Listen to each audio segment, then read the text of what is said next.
Harper is a fake pet psychic drowning in her ex-boyfriend's fraudulent debt. When a reclusive billionaire offers her an astronomical sum to evaluate his troubled rescue mastiff, she packs her squeaky toys and heads to his remote mountain fortress. But the creature waiting in the opulent sitting room isn't a dog. It's a colossal, midnight dark wolf with terrifyingly intelligent eyes. Harper's survival instincts short-circuit when the beast's bones violently snap, transforming him into a towering, devastatingly handsome, and completely naked man. He is Evander, the fearsome Lycan King, and he just declared this human charlatan to be his destined mate. Cornered by monsters and an undeniable magnetic pull, Harper delivers a brilliant, panic-induced response. "I have to cancel. I'm allergic to dogs." Welcome back to Sera's romance collection, where the alphas are lethal and the heroines refuse to back down. Quick question for the pack before we dive into today's magical chaos. Where are you listening from right now? Let me know in the comments and drop a hedgehog emoji if your pet is currently judging your audiobook choices, because today's animal sidekick definitely is. Today we have a brilliantly fun story. It's hilarious, it's tense, and it involves a desperate fake pet psychic, a highly judgmental hedgehog, and a towering, fully naked Lycan King. But before we start, if you want to support the channel and get early access to epic stories just like this, hit that join button down below. It helps us keep the lights on and the romance flowing. Now, take a deep breath. The psychic is cornered, the king has found his mate, and the heavy steel lug wrench is coming out. Let's dive in. Chapter 1. Harper adjusted her posture, offering Mrs. Higgins a warm, radiant smile that completely masked her deceptive intentions. The wealthy widow clutched her overly manicured Pomeranian, hanging on to Harper's every word in the grand foyer of her Crestmont Valley estate. "Little Winston's aura is incredibly clouded today," Harper murmured smoothly, stroking the dog's head. "He requires a serene environment. Classical music, and perhaps a custom-blended organic diet." "Oh, I knew it," Mrs. Higgins gasped, handing over a thick envelope of cash. Harper took the money, her heart fluttering with temporary relief.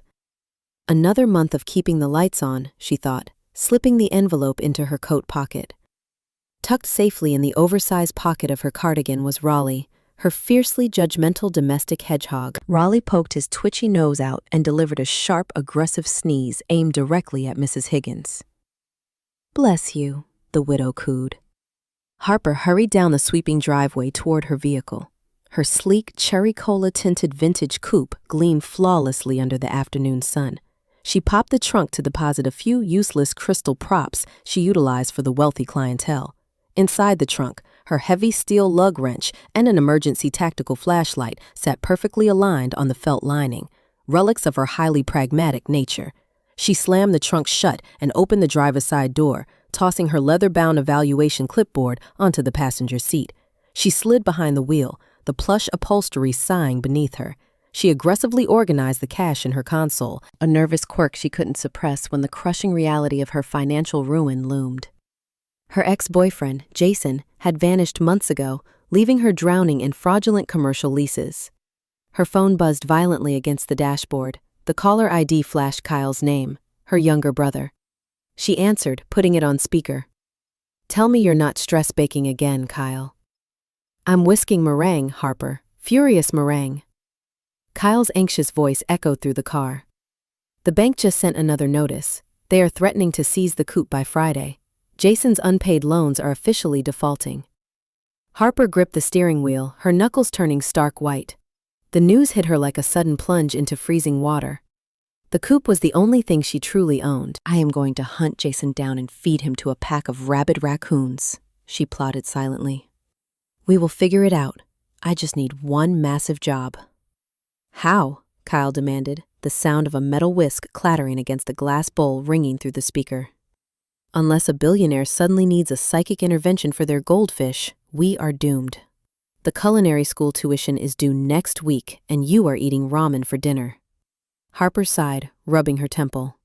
She vehemently refused to let anyone else pay her way or manage her messes. "I am expanding my marketing reach, Kyle. Trust the process." Raleigh huffed from her pocket, crawling out to perch on the center console. He stared at the phone and sneezed twice, clearly disapproving of Kyle's panic. "Your hedgehog agrees with me," Kyle muttered. "Raleigh is just hungry," Harper defended, gently offering the hedgehog a premium dried mealworm from a small tin in the cup holder. Harper merged onto the bustling highway, the cherry cola coupe purring flawlessly. She loved this car. The thought of losing it made her chest tighten with a suffocating panic. "Just keep practicing your pastries," Harper instructed, her tone softening. "I promise I won't let the bank take the car. I will find a way." She ended the call. She tapped her fingers against the leather-bound clipboard. The fake psychic business was lucrative, but not enough to clear the catastrophic debt immediately. She desperately needed a miracle. Chapter 2. The miracle arrived less than 2 hours later in the form of a highly confidential email. Harper sat at her small kitchen table, staring at her laptop screen in absolute disbelief. The subject line read, "Urgent behavioral consultation." The attached compensation figure was astronomical, a luxurious sum that would instantly eradicate Jason's fraudulent debt and save her coupe. The client, a representative for a reclusive estate in the Northern Peaks, requested her immediate presence to evaluate a deeply troubled rescue mastiff. "They are paying this much for a dog trainer?" Harper muttered aloud, scrolling through the minimal details. No photos of the animal were provided, just GPS coordinates and a strict non-disclosure agreement. Raleigh waddled across the table, sniffing the keyboard before letting out a dismissive huff. "These rich folks have entirely too much disposable income," Harper mused, swiftly typing out her acceptance. "But I am not about to complain." She packed her tote bag, ensuring her trusty leather-bound clipboard was secured inside. The drive up the mountain was treacherous. The smooth asphalt of Crestmont Valley gave way to winding, gravel-lined roads bordered by towering, ancient pines.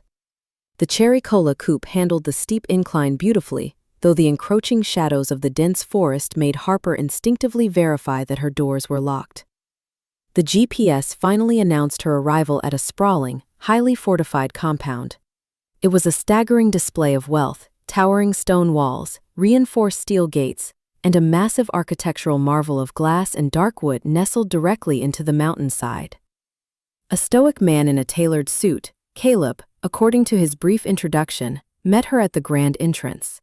He didn't smile. His gaze was intense, scanning her up and down with an unsettling, rigorous focus. "The animal is in the main sitting room," Caleb instructed, his voice a low gravel. "Do not make sudden movements." "I assure you, I am highly experienced with aggressive pets," Harper lied smoothly, adjusting her cardigan. In her pocket, Raleigh twitched nervously. Caleb led her through a cavernous hallway lined with abstract art and cold marble floors. He stopped in front of a pair of heavy oak doors, pushing them open. "Good luck," Caleb said, stepping back and shutting the doors behind her with a definitive click. Harper stood in the opulent sitting room. The space was magnificent, featuring vaulted ceilings and a massive unlit stone fireplace. But her attention was immediately hijacked by the creature resting on the expensive Persian rug. It was not a mastiff, it was a wolf. And not just any wolf, a colossal, terrifying beast the size of a small vehicle.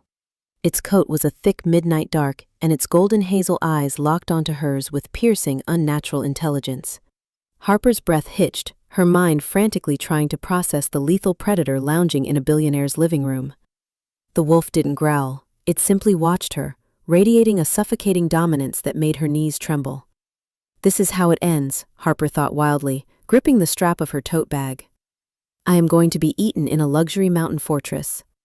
She took a slow, agonizing step backward, her hand reaching blindly for the brass doorknob behind her. The door was firmly locked from the outside.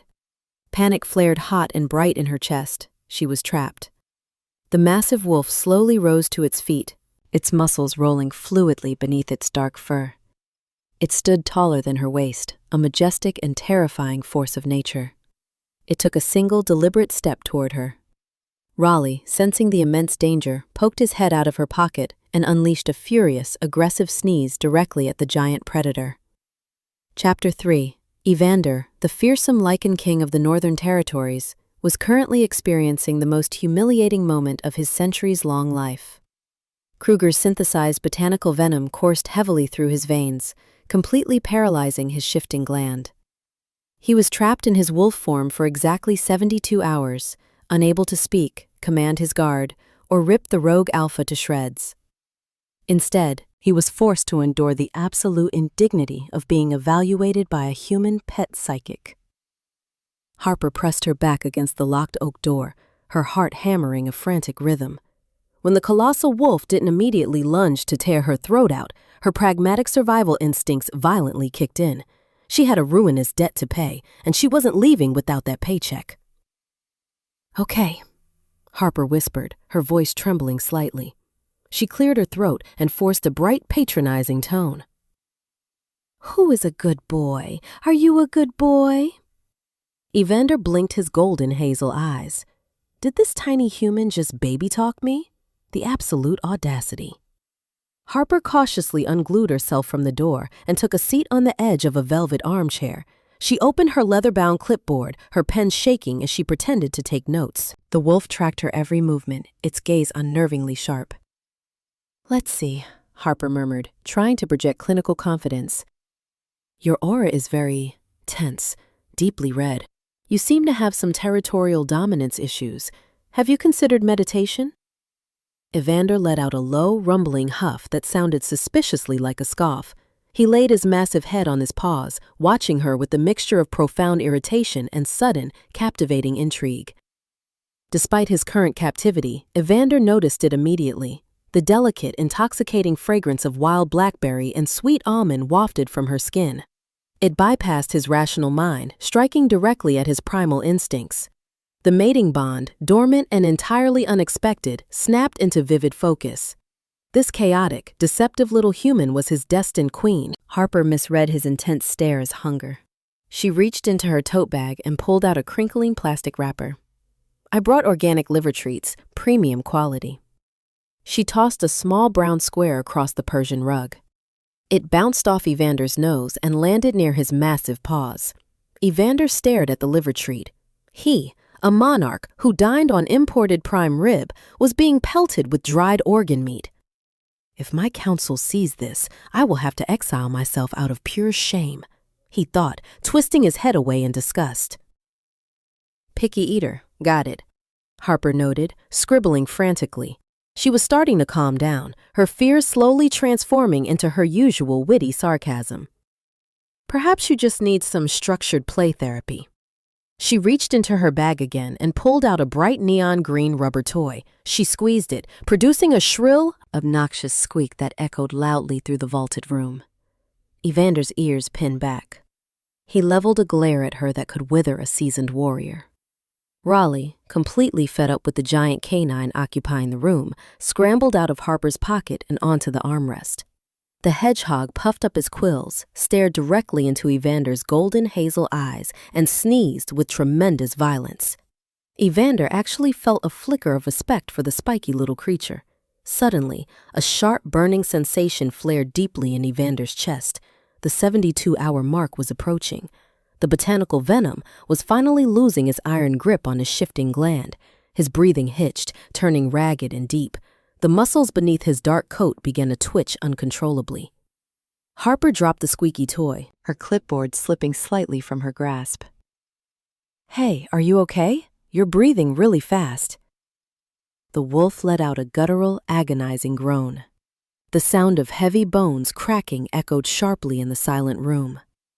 Harper's eyes widened in sheer, unadulterated horror as the beast's spine began to arch unnaturally. Chapter 4. The transformation was agonizingly loud and undeniably brutal. Harper pressed herself deep into the upholstery of the velvet armchair, paralyzed by a terror so profound it completely froze the blood in her veins. The massive wolf's form contorted. Bones snapped and realigned with sickening crunches, and thick muscles rapidly restructured themselves. Harper clamped a hand over her mouth to stifle a scream, her rational mind completely shattering. Magic wasn't real. Monsters didn't exist outside of late-night horror movies. Yet, right in front of her on the expensive Persian rug, the fundamental laws of physics and reality were being violently rewritten. Within seconds, the dark fur receded, replaced by smooth skin. Where a terrifying beast had just rested, a towering, incredibly muscular man now crouched, panting heavily. He was completely naked, his broad shoulders heaving as he recovered from the immense caloric burn of the shift. Evander slowly stood up to his full, imposing height. He pushed a hand through his tousled dark hair, his golden hazel eyes locking instantly onto Harper. The magnetic pull of the mating bond hummed loudly in his chest. Harper was hyperventilating. Her chest rose and fell in rapid, shallow jerks. She scrambled backward, knocking her knees against a small wooden side table. Raleigh hissed, curling into a tight, protective ball on the floor. "Please don't scream," Evander said.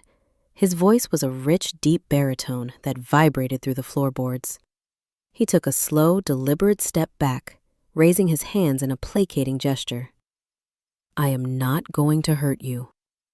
She looks like she's about to faint, Evander realized, a wave of intense protective concern washing over him.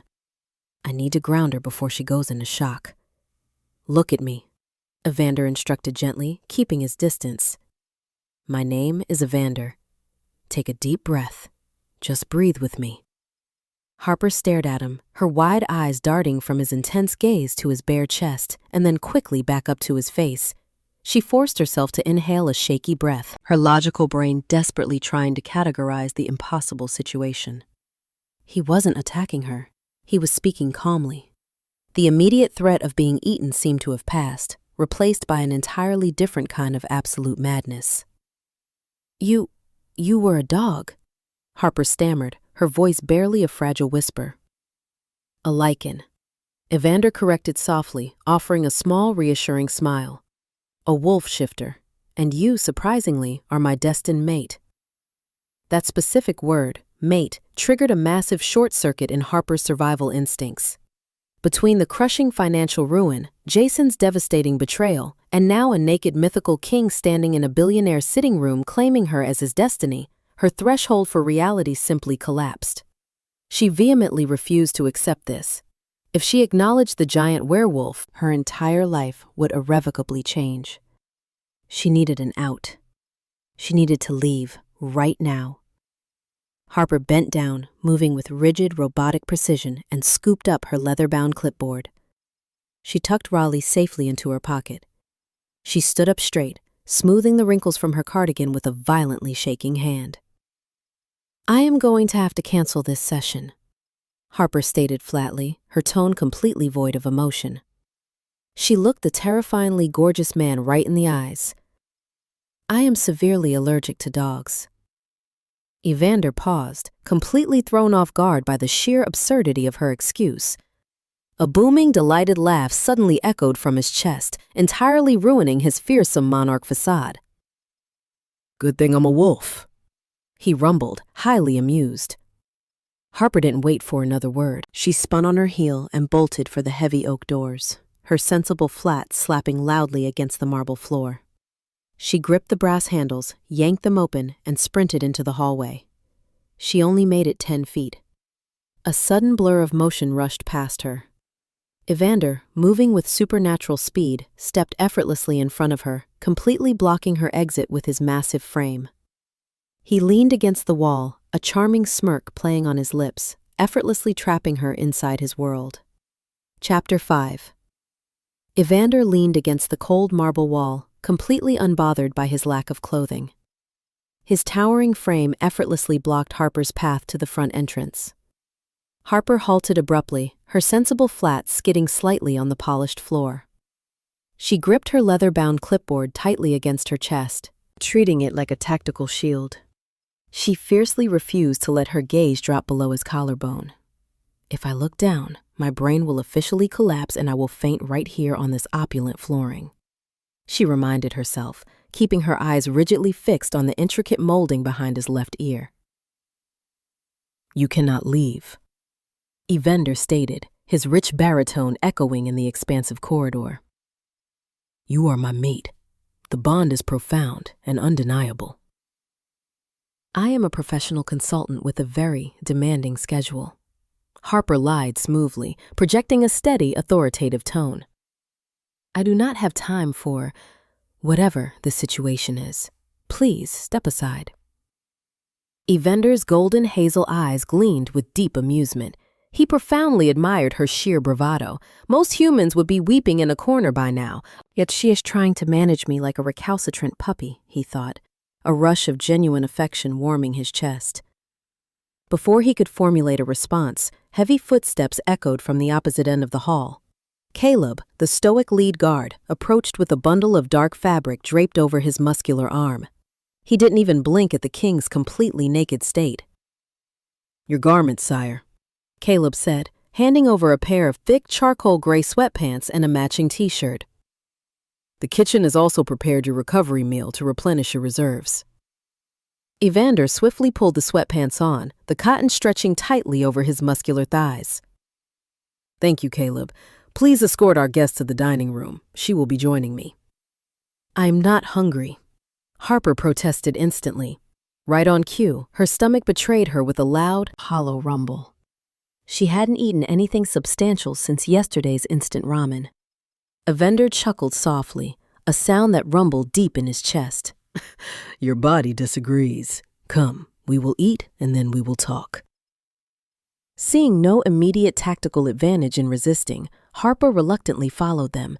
They entered a magnificent dining space featuring floor-to-ceiling windows overlooking the sprawling, dense pine forest. A massive, dark mahogany table dominated the room. It was laden with a staggering feast: roasted fowl, thick cuts of premium steak, mountains of roasted root vegetables, and warm, crusty bread. Unapologetic wealth radiated from every polished silver utensil and crystal goblet. Harper sat gingerly at the far end of the long table, placing her clipboard beside her plate. Evander took the seat nearest to her, his massive frame dwarfing the sturdy dining chair. He began to eat with ravenous intensity, rapidly replacing the massive caloric deficit his agonizing shift had burned. Harper tentatively picked up a warm roll, the buttery aroma making her mouth water. Raleigh poked his prickly head out of her cardigan pocket, twitching his nose at the feast. The hedgehog huffed softly. Harper discreetly slipped him a sliver of roasted carrot, which he accepted with a tiny crunch.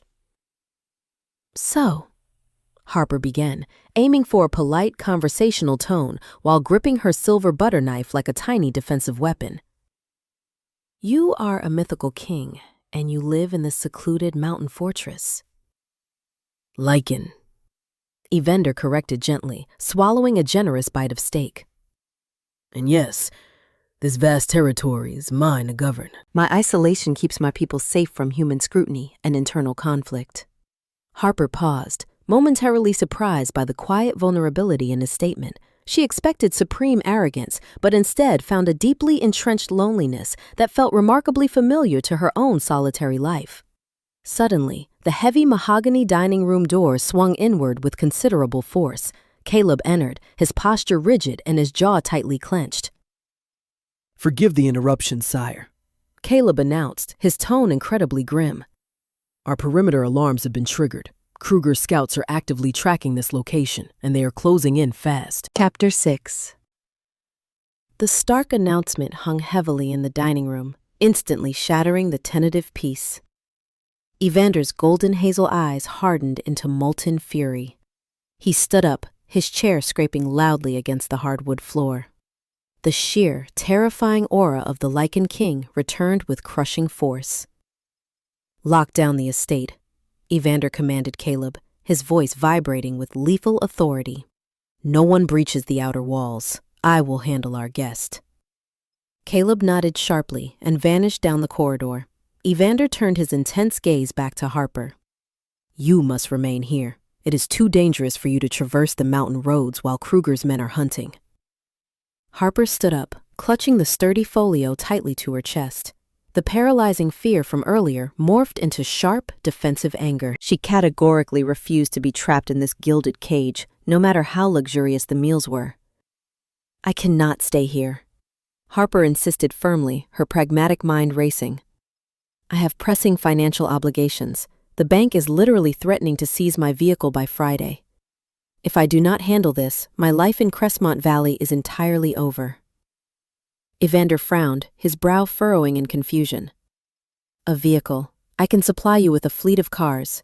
The financial matter is irrelevant."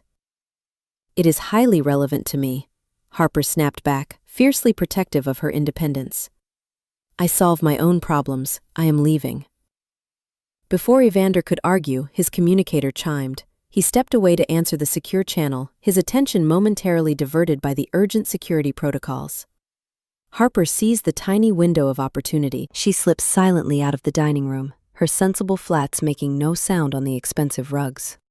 She navigated the cavernous, dimly lit hallways until she found a secluded ground-floor library. A set of large, ornate windows overlooked the sprawling back gardens. If I can just reach my car, I can outrun whatever a Kruger is, she plotted, firmly locking the library doors behind her. She approached the massive window and wrestled with the brass latch. It slid open with a soft click. The cool mountain air poured into the room, carrying the sharp scent of pine needles and damp earth. She swung her legs over the sturdy sill, preparing to drop into the manicured hedges below. Raleigh shifted in her pocket, letting out a sharp, anxious sneeze at the sudden draft. You will undoubtedly twist an ankle dropping from that height, a rich, incredibly amused voice remarked from the shadows of the garden. Harper froze, straddling the windowsill. Evander emerged from the darkness below, his arms casually crossed over his broad chest. He didn't look angry. In fact, an endearing, brilliant smile illuminated his handsome features. How did he even get outside so fast? This is incredibly unfair, Harper thought, glaring down at him with immense frustration. I am highly coordinated, Harper lied, though her precarious grip on the window frame strongly suggested otherwise. Evander chuckled, stepping closer to the stone wall. He was profoundly captivated by her stubborn spirit. She possessed absolutely no physical advantage, yet she fought for her freedom with the ferocity of a seasoned warrior. Please come down, Evander requested softly, his tone completely devoid of his previous royal command. I promise I will not keep you here against your will. We can negotiate. Harper hesitated, assessing the sheer drop and the giant werewolf waiting patiently below. Defeated by simple gravity, she awkwardly swung her legs back inside, slipping slightly. Evander easily reached up, his large hands gripping her waist to steady her descent back onto the library floor. The brief contact sent a sudden, breathless shock racing down her spine. Evander immediately pulled his hands back, a charming, nervous flush creeping up his neck at the sudden intimacy. My apologies. I did not mean to overstep. Harper smoothed her cardigan, fiercely ignoring the sudden flutter in her stomach. She looked him directly in the eye, maintaining her strict boundaries. Take me back to Crestmont Valley tonight, Harper demanded politely, her voice unwavering. I need my cherry cola coupe, and I need to file my legal paperwork. If you want to protect me, you can do it there. Evander studied her determined face. He slowly nodded, completely yielding to her demand. Very well. We leave immediately. Chapter 7. The journey back to Crestmont Valley was remarkably silent.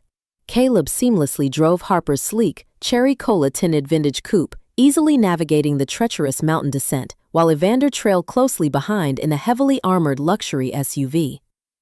Harper sat in the passenger seat of her own car, her fingers anxiously drumming against her consultation notes. They arrived at her modest downtown apartment complex just as the streetlights flickered to life. The neighborhood was quiet. Evander parked his massive vehicle directly behind her coupe, stepping out onto the cracked pavement. His towering presence instantly dominated the narrow street. I will secure the perimeter, Caleb announced, handing Harper her canvas tote bag which he had quietly retrieved from the estate. His stoic face scanned the surrounding brick buildings for any sign of Kruger scouts before he melted into the evening shadows with terrifying efficiency. Evander followed Harper up the 3 flights of narrow stairs to her apartment. He seemed far too large for the cramped stairwell, ducking slightly to avoid the low ceiling. Harper unlocked her front door, immediately greeted by the overwhelming sweet aroma of vanilla extract and caramelized sugar. Kyle? Harper called out, stepping into the small living room. Her younger brother emerged from the tiny kitchen, completely covered in a fine dusting of powdered sugar. He wore a brightly colored apron over his lanky frame and held a massive tray piled high with golden, perfectly domed pastries. Harper, thank goodness! Kyle gasped, his voice tight with lingering anxiety. I stress-baked 3 dozen blueberry muffins. The bank called again, and I panicked. I thought you were kidnapped by that wealthy client. I was not kidnapped, Harper assured him quickly, placing her clipboard on the small entryway table. It was just a very complicated consultation. Kyle, this is Evander. He is visiting. Kyle turned, finally noticing the giant man standing awkwardly in the doorway. Evander offered a polite, surprisingly gentle nod. Greetings, Evander said, his rich baritone easily filling the small room. Your baked goods smell exceptional. Kyle's eyes widened. He looked from Evander's imposing, heavily muscled physique, down to his premium tactical loungewear, and back up to his intense golden hazel eyes. Kyle's practical, culinary-focused brain simply could not process the overwhelming aura radiating from the Lycan King. He looks like he eats entire sides of beef for breakfast, and my sister brought him to our tiny apartment, Kyle panicked silently. Oh wow, Kyle whispered weakly. The massive tray of muffins tipped dangerously. His eyes rolled back in his head, and he simply collapsed backward onto the worn sofa in a dead faint. The tray clattered onto the coffee table, miraculously saving the pastries. Raleigh peeked out of Harper's pocket, huffed at the dramatic display, and sneezed aggressively at the unconscious culinary student. Is he prone to doing that? Evander asked genuinely, stepping carefully into the room and closing the door behind him. Only when he is deeply overwhelmed, Harper sighed, pinching the bridge of her nose. He will wake up in a few minutes. Make yourself comfortable. Evander gingerly sat on the edge of an armchair, looking entirely out of place amidst the thrifted furniture. Harper walked back toward the front door to double-check the deadbolt. As she reached for the lock, her hand froze. Shoved halfway underneath the bottom of the door, completely ignored during her initial frantic entry, was a stark white document. She pulled it free, her stomach dropping into a familiar, icy abyss. The bold, black letters stamped across the top were unmistakable. It was a formal eviction notice, explicitly signed by Jason's legal team. Her ex-boyfriend hadn't just vanished. He was actively orchestrating her ruin from the shadows. The apartment, the business lease, the car, Jason was legally claiming all of it to cover his own fraudulent debts. Harper? Evander asked, sensing the sudden spike of genuine distress in her scent. He stood up, closing the distance between them in 2 strides. What is wrong? Harper crumpled the legal notice in her fist, her knuckles turning stark white. A fierce, unyielding determination completely eclipsed her fear.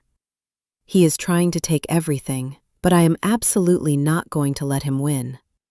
Chapter 8. Harper marched over to the small dining table, aggressively clearing away Kyle's discarded baking supplies. She slammed the crumpled eviction notice onto the wooden surface and immediately began pulling thick folders of financial records from her tote bag. Her movements were sharp and intensely focused. Evander watched her from the center of the living room, profoundly troubled by the severe distress etched into her lovely features. He approached the table slowly, his massive presence offering a silent pillar of support. Tell me the exact sum this human male claims you owe, Evander requested smoothly, his golden hazel eyes completely serious. I will authorize a wire transfer immediately. The debt can be completely eradicated before morning. Harper stopped shuffling her papers and looked up at him. She appreciated the generous offer, truly. It would be remarkably easy to let a wealthy king simply wave away her catastrophic problems, but her fierce independence violently rejected the concept of being bought. Absolutely not, Harper replied, her tone polite but unyielding. I refuse to let you pay for Jason's criminal behavior. He fraudulently attached my name to his commercial leases. If you just pay it off, he walks away completely free, and I look like a willing accomplice. Then I will have my guard locate him and handle the matter physically, Evander offered, cracking his knuckles with a terrifying, entirely casual finality. No, Harper insisted, pointing a pen at his broad chest. I want legal accountability. I want him exposed in front of a judge, thoroughly humiliated, and sent to a federal prison for fraud. I am going to systematically dismantle his lies with this paperwork. Evander blinked, utterly captivated by the fiery determination blazing in her eyes. She wasn't cowering, and she wasn't looking for a savior. She was actively preparing for a war of logistics. She is absolutely magnificent, Evander realized, his heart beating a frantic tempo against his ribs. She wields a pen with the same ferocity my warriors wield silver blades. Harper caught him staring. She offered a small, surprisingly radiant smile, the first genuine warmth she had directed toward him since they met. Thank you for the offer, Evander. I appreciate your support. But this is my battle to fight. At the sound of his name spoken with such genuine admiration, the terrifying Lycan King suddenly forgot how to speak. A charming, nervous flush rapidly crept up his muscular neck. He looked down at the floor, awkwardly twisting the heavy royal signet ring on his finger. Of course, Evander murmured bashfully, completely losing his intimidating royal posture. I will stand by your side, whatever you require. From the sofa, Kyle let out a loud groan. The culinary student slowly sat up, rubbing his powdered sugar-covered forehead. He spotted Evander immediately and flinched. Please tell me I just hallucinated the giant man complimenting my muffins. You did not. Raleigh huffed from his spot on the table, sneezing directly at the paperwork. Before Kyle could spiral into another panic attack, a sharp, authoritative knock echoed on the apartment door. Evander instantly shifted back into his commanding persona, stepping defensively in front of Harper. He opened the door, fully prepared to tear an intruder apart. Stephanie, the brilliant head of royal intelligence, stood in the hallway. She wore a sharp-tailored suit and carried a thick, highly secure leather briefcase. My king, Stephanie greeted briskly, stepping past him into the cramped living room. She barely spared a glance at the terrified Baker on the sofa. I intercepted the secure communications you requested. Stephanie placed the briefcase onto the dining table, right next to Harper's messy pile of financial records. She popped the latches, revealing stacks of pristine, classified documents. I dug into the financial background of the human known as Jason, Stephanie reported, her tone crisp and professional. He is not merely a petty fraudster. These offshore routing numbers confirm the worst. Harper leaned forward, her heart pounding heavily. Confirm what? Stephanie tapped a manicured finger against a printed bank ledger. Your ex-boyfriend is actively laundering substantial territory funds for Kruger. Jason is financially supplying the rogue faction that wants our king dead. Chapter 9. Before leaving the cramped apartment, Harper carefully secured Raleigh inside his spacious travel carrier, ensuring he had fresh water and dried mealworms. The hedgehog huffed in clear annoyance, preferring the oversized pocket of her thick cardigan, but she couldn't risk bringing a spiky pet into a sterile corporate environment. Kyle was busy stress-kneading a massive lump of sourdough bread on the kitchen counter, deeply unsettled by the presence of mythical royalty.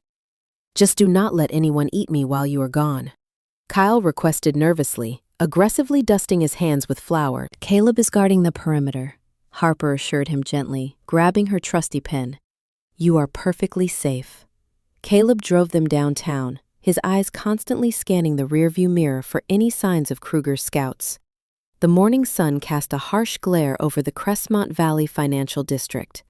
Harper marched toward the towering glass doors of the central bank branch, clutching her thick manila folders tightly against her chest. Caleb had thankfully retrieved her canvas tote bag from the mountain estate the previous night, allowing her to compile an ironclad arsenal of evidence against Jason. Evander walked silently beside her. Stephanie had thoughtfully supplied the king with a sharply tailored midnight blue suit, replacing his casual loungewear. The meticulous tailoring highlighted his imposing height, making him look like a ruthless corporate executive rather than a woodland predator. He looks incredibly handsome, and it is entirely distracting, Harper noted internally, forcing her gaze strictly forward. My mate is going to war with paper and ink. I have never been more fascinated, Evander thought, adjusting his cuffs. They entered the heavily air-conditioned lobby. The branch manager, Mr. Henderson, wore a dismissive scowl when Harper approached his desk. Miss Harper, we have already discussed your defaulted loans. Henderson sighed, rubbing his temples. We are here to formally contest the commercial leases attached to my name, Harper stated clearly, placing the folders down with a firm thud. I have undeniable proof of fraudulent signatures, offshore routing numbers, and unauthorized asset transfers. Henderson stuttered. attempting to deflect the issue by citing complicated bank policies. Evander simply leaned forward, resting his large hands on the polished desk. He didn't raise his voice, but the subtle, dominating shift in his posture made the manager wildly cooperative. Evander's terrifying presence demanded total compliance without a single threat uttered. Within 45 minutes, the fraud charges were officially filed, and a temporary freeze was mandated for the eviction notice. Walking out of the bank, Harper exhaled a long, shaky breath. The crushing anxiety finally vanished, feeling exactly like a boulder off her shoulders. She won the first round. "You handled that brilliantly," Evander praised, his voice a rich, soothing rumble. Harper looked up at him with a radiant smile. "Thank you for standing there and looking terrifying. It sped up the bureaucracy." Evander immediately looked away, a nervous flush creeping up his neck. He twisted the heavy royal signet ring on his finger, suddenly bashful. As they stepped onto the sidewalk, a sharp chill prickled Harper's neck. Across the busy street stood Jason. Her manipulative ex-boyfriend stared directly at them. His eyes widened in sheer panic, recognizing the heavy aura of the Lycan King.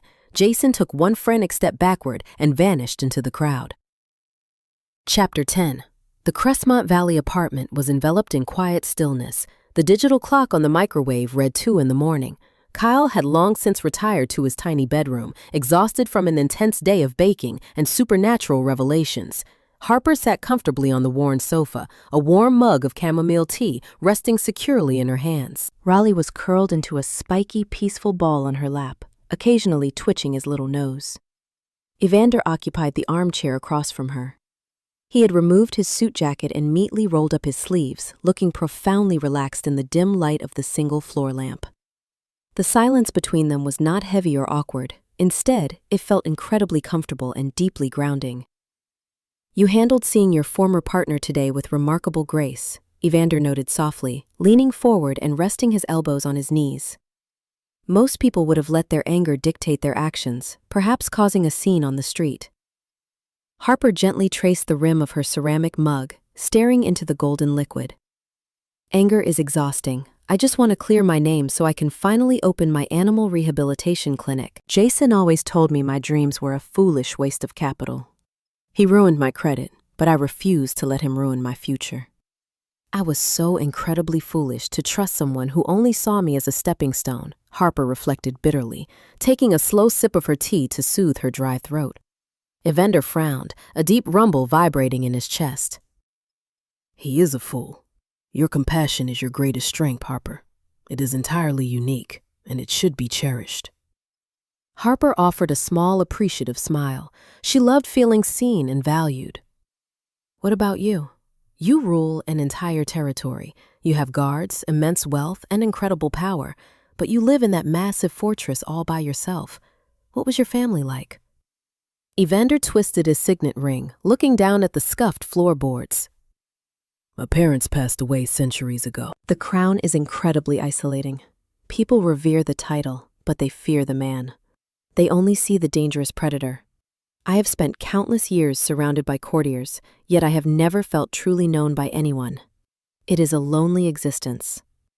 I just want someone who looks at me without trembling in fear, Evander confessed internally, his intense gaze lifting to meet hers. The vulnerability in his voice struck a deep chord within her. She recognized that same profound loneliness. She had built thick, impenetrable walls around her heart to survive, becoming fiercely independent because relying on others always ended in devastating betrayal. "I am terrified of depending on a man again," Harper admitted, her voice barely above a fragile whisper. "Every time I let someone take the reins, they steer me off a cliff. Letting you help me today? It was terrifying. But you did not try to take over. You just supported me." Evander held her gaze, his expression intensely sincere. "I will never try to cage you, Harper. I only want to stand beside you as a partner." The palpable chemistry between them shifted, growing thicker and more undeniable. The space between the sofa and the armchair felt entirely too vast. Evander slowly stood up, intending to sit beside her, completely captivated by her honest heart. Suddenly, Raleigh snapped awake. The hedgehog scrambled up Harper's chest, his tiny nose twitching violently. He turned toward the large living room window, puffed up his quills, and unleashed a harsh, aggressive sneeze. Harper froze instantly. She looked past the drawn curtains. A distinct, unnatural shadow was cast against the glass, completely blocking out the ambient glow of the streetlights. Someone was out there on the fire escape, quietly watching them in the dark. Chapter 11. The ominous shadow against the window shifted. Evander moved with terrifying fluid speed. He did not shout or issue a frantic warning. He simply stepped gracefully between Harper and the glass, his broad back forming an impenetrable wall of solid muscle. "Stay behind me," Evander commanded in a low, highly dangerous whisper. "Do not move an inch." Before Harper could even process the sudden instruction, the glass shattered inward with a deafening crash. A massive shower of jagged shards rained onto the cheap living room carpet. Two huge, feral men lunged fiercely through the broken window frame. Their eyes glowed with an unnatural, sickening yellow light, and their hands ended in wicked, elongated claws. They were ruthless rogues, undoubtedly sent by Kruger to eliminate the king. "This cannot be happening right in my living room," Harper thought wildly, clutching Raleigh tightly against her stomach as she quickly scrambled backward over the worn sofa. Evander met the first attacker mid-air. The sound of their violent collision was staggering, a brutal clash of pure supernatural strength. Evander didn't bother fully shifting his form. He grabbed the rogue directly by the throat, hoisting him completely off the ground with one powerful hand, and violently hurled him across the room. The attacker crashed into the front door with catastrophic force. The wooden door splintered instantly under the heavy impact. It was ripped fully off its metal hinges, slamming loudly onto the hallway floor. A frigid, howling draft from the open stairwell immediately rushed into the apartment, violently rustling the loose paperwork on the dining table. The second rogue viciously swiped a clawed hand toward Evander's chest. Evander ducked effortlessly, sweeping the attacker's legs out from under him in one smooth motion. With a sickening crunch, Evander delivered a precise, devastating strike to the rogue's jaw, rendering him instantly unconscious upon the floorboards. The skirmish lasted less than 30 frantic seconds. Kyle stumbled out of his bedroom, clutching a heavy cast-iron skillet like a defensive weapon. He took one look at the shattered window, the unconscious men bleeding on the floor, and the gaping hole where their secure front door used to be. Kyle simply froze in sheer, unadulterated terror, unable to utter a single word. Evander stood amidst the terrible wreckage, his broad chest heaving slightly. He looked down at his ruined suit jacket, brushing off a shard of glass, then quickly turned to ensure Harper was perfectly safe. Harper sat on the floor behind the sofa, her hands trembling violently. The frigid draft swept relentlessly through the broken doorway, chilling her entirely to the bone. She stared blankly at the unconscious monsters lying in her home. Her stubborn wall of compartmentalization, the psychological shield she had utilized to ignore the lethal consequences of his royal status, finally crumbled into fine dust. She could no longer pretend Evander's world was a distant issue she could safely manage with polite sarcasm and signed paperwork. The supernatural danger was not an abstract concept, it was a highly immediate, lethal threat. These terrifying creatures had tracked them directly to her quiet sanctuary. They wanted to violently end her simply because she was standing near him. My normal, quiet life is officially over, Harper realized, a cold wave of absolute clarity washing over her mind. She looked up at Evander. He was a fearsome king, constantly surrounded by deadly enemies, and she was entirely human. If she stubbornly stayed here, alone with Kyle, they would be hunted down within hours. She had strongly demanded accountability and fierce independence, but basic survival required an entirely different strategy now. She had to fully accept the king's protection without any further hesitation. Chapter 12. The Crestmont Valley apartment was completely uninhabitable. The frigid night air continued to pour relentlessly through the empty doorframe, carrying the distant, mocking sounds of city traffic. The front door remained splintered on the hallway floor, completely ruined beyond repair. Caleb and Stephanie arrived within minutes of Evander's secure signal. They swiftly removed the unconscious rogues, treating the brutal, bloody scene with highly disturbing efficiency. Pack your absolute essentials. Evander instructed gently, kneeling beside Harper on the glass-covered carpet. You cannot stay here anymore. My secure penthouse in the city center is heavily fortified. You and your brother will be absolutely safe there. Harper didn't argue. The terrifying reality of the attack left no room for her usual stubborn independence. While Stephanie secured her briefcase of classified files, Harper filled a sturdy duffel bag with warm clothes and grabbed Raleigh's travel carrier. With Kyle still clutching his heavy cast-iron skillet alongside his favorite baking tools, they abandoned the drafty apartment, permanently leaving the shattered window and the missing door behind in the dark. The tense drive to the city center was a blur of bright neon lights and fading adrenaline. The royal penthouse occupied the entire top floor of a gleaming, modern skyscraper. It was a staggering display of wealth, featuring sweeping panoramic glass walls, premium dark hardwood floors, and a massive open-concept living space that felt entirely isolated from the bustling world below. Kyle immediately gravitated toward the expansive commercial-grade kitchen. The gleaming stainless steel appliances and double convection ovens seemed to miraculously calm his badly frayed nerves. Without saying a single word, he unpacked his heavy cast-iron skillet, pulled a bag of fine pastry flour from his duffel, and began aggressively prepping a complex batch of stress relief croissants. If I just keep my hands incredibly busy, I won't have to think about the terrifying monsters, Kyle rationalized, furiously whisking cold butter in a large glass bowl. Evander gently led Harper into the main lounge area. The space was beautifully decorated with modern art, yet it felt cold and completely unlived in, reflecting his isolated existence. 3 distinctly dressed figures stood near a massive marble island, waiting in highly respectful silence. Harper, Evander began, his tone shifting back into his commanding royal cadence. These are the core members of my council. Patrick strictly handles our territorial law. Johnson meticulously oversees regional infrastructure, and Sally is our chief medical liaison. Patrick, a stern man with neatly trimmed silver hair, offered a deep formal bow. Johnson and Sally immediately followed suit, their postures rigid and polite. It is a tremendous honor to finally meet you, Sally said warmly, offering a surprisingly kind smile. Harper tightly clutched the canvas strap of her duffel bag, feeling entirely out of place in her simple, thrifted cardigan. She was a fake pet psychic, standing in a billionaire's high-rise sanctuary, suddenly surrounded by the supernatural elite. Evander stepped much closer to her, ensuring the entire expansive room clearly heard his next powerful words. She is not merely a passing guest. She is my chosen mate. You will treat her with the exact same immense respect and complete deference you show me. She is my equal in every single regard. Harper's breath hitched sharply. She looked up at Evander, completely stunned by the bold, public declaration. He wasn't hiding her away in shame. He was actively elevating her status. The intense, protective devotion shining in his eyes made her heart race wildly. She reached out and squeezed his warm hand, silently but firmly accepting her profound new reality. Chapter 13.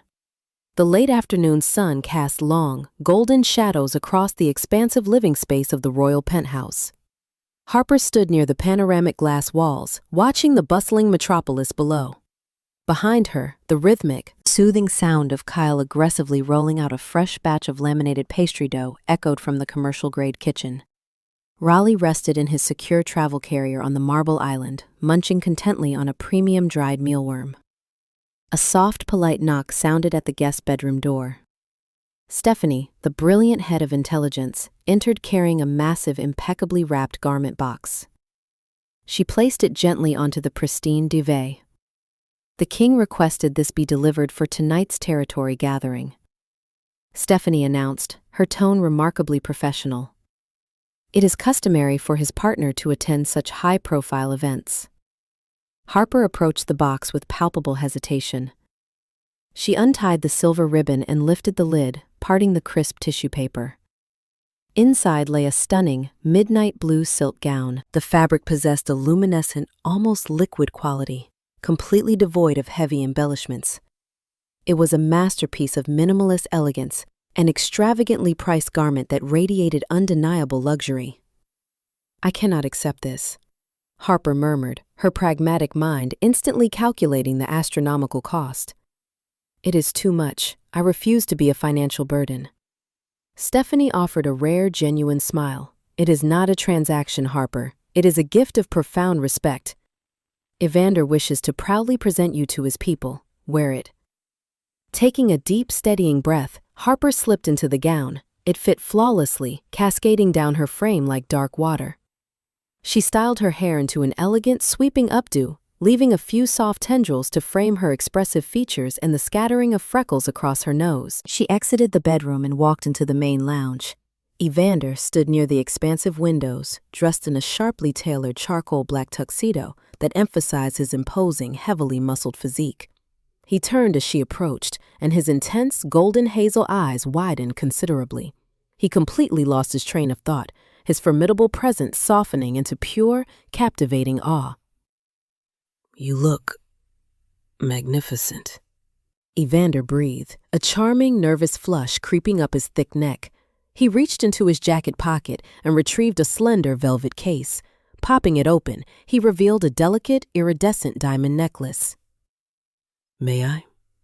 He asked, his rich baritone barely above a rough whisper. Harper nodded, turning her back to him. Evander stepped close, his massive hands remarkably gentle as he draped the cold, shimmering chain around her throat. His fingers briefly brushed her bare skin, sending a thrilling shiver cascading across her shoulders. The chemistry between them crackled, thick and undeniably intoxicating. "Thank you," Harper said softly, turning to meet his gaze. "I am terrified, but I am ready." They traveled to a lavish, neutral luxury hotel in the heart of the city, the designated venue for the supernatural elite. The grand ballroom was a staggering display of opulence, featuring massive crystal chandeliers and cascading floral arrangements. Harper stayed close to Evander's side as they navigated the elite crowd.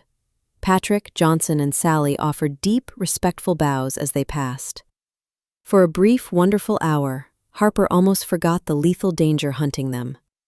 The atmosphere was vibrant, filled with intuitive conversations and elegant music.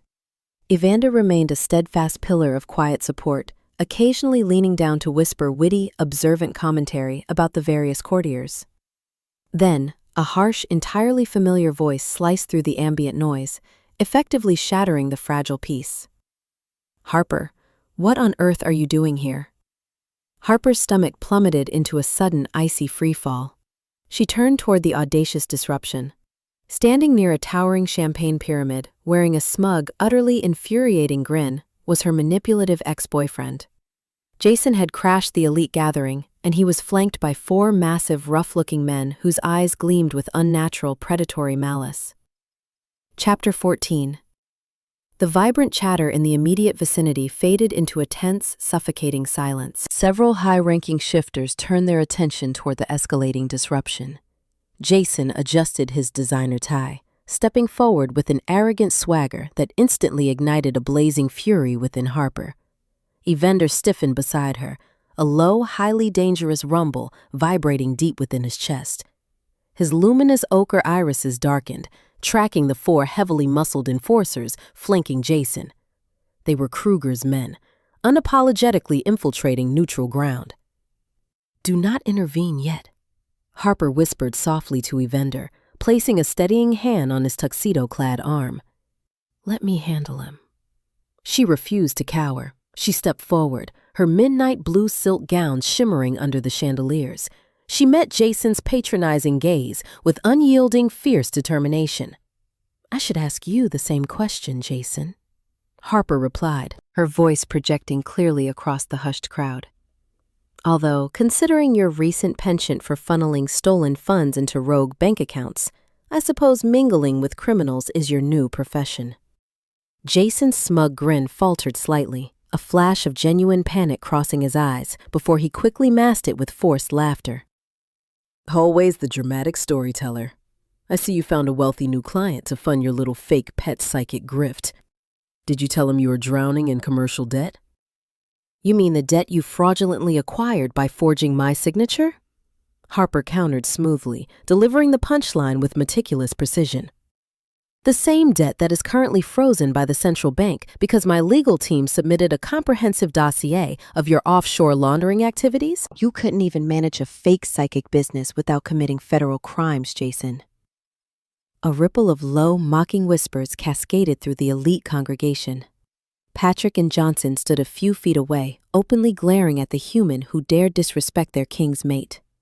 Jason's face flushed a deep, mottled red. The public humiliation was stripping away his carefully constructed facade. He realized with sudden clarity that he could not manipulate his way out of this verbal execution. Harper possessed the evidence, the confidence, and the terrifying backing of the Lycan King. "You think you are so clever," Jason spat, his voice dropping into a vicious, desperate snarl. "You think hiding behind these monsters makes you untouchable. Kruger promised me a substantial payout for delivering you. You are leaving with us." "I am leaving with my partner," Harper corrected firmly, refusing to yield an inch of ground. "And you are going to federal prison." Evander took a deliberate step forward, completely shielding Harper with his massive frame. He did not shout, nor did he issue a frantic warning.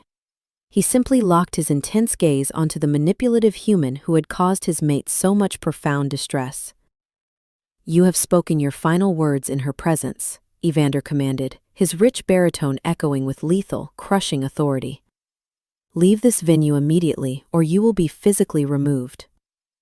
Jason trembled, the sheer, crushing pressure of Evander's royal aura forcing him to take a staggering step backward. His bravado entirely evaporated, replaced by raw, primal terror. But he had backed himself into a corner, completely reliant on the rogue alpha's protection. Raising a shaking hand, Jason frantically signaled the massive men standing behind him. "Take them!" Jason shrieked, scrambling backward as the four heavily muscled enforcers lunged forward, their bones loudly cracking as they prepared to engage in brutal, destructive combat right in the middle of the opulent ballroom. Chapter 15.